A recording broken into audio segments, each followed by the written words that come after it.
میکنی؟ من در تلویزیون کار میزنم. خیلی بیشی همونجا کو سر میکنی بیشی. همینجا بشینم. اخبار گفته. پولت اینمونم. السلام علیکم تماشاگران زدمن. اینک برنامه تلویزیونی اخبار است رسانه‌ای. در استودیو با شما میستر کلی. هفته سپشل در شهر دوشنبه در چشمون کردن. در نزدیکی NVT دوز رو دستگیر کردن. صدراعظم نجمی و بهرام غفوری ساعت 12 شب به نیت غارتگری از خونه بیرون شده و خونه عبیدالله سعدلو حمله کردند.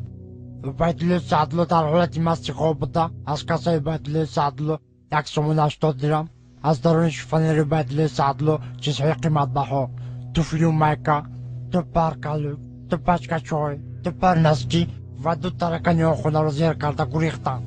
از این کارها سردار گروه میلیسیا حسن چیلا خبر شده با کارگردان کربسه جمهوری تاجیکستان خبر داده. کارگردان کربسه جمهوری تاجیکستان دولتمند خال کرکی بیگ پرده قاسم از این کارها خبر شده. هر دین غارتگرها را دستگیر کرده و درون کاخ برباد بردن. صدراعظم نجمی و بهرام غفوری به درون کاخ برباد برده. صدراعظم نجمیدین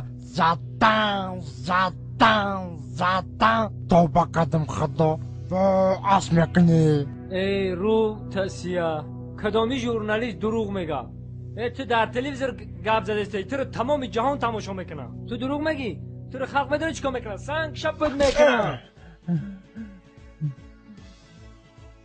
نخود ژورنالیست دروغ بگه. چه داره بزنی؟ تو فالبینی دروغ گفته استی.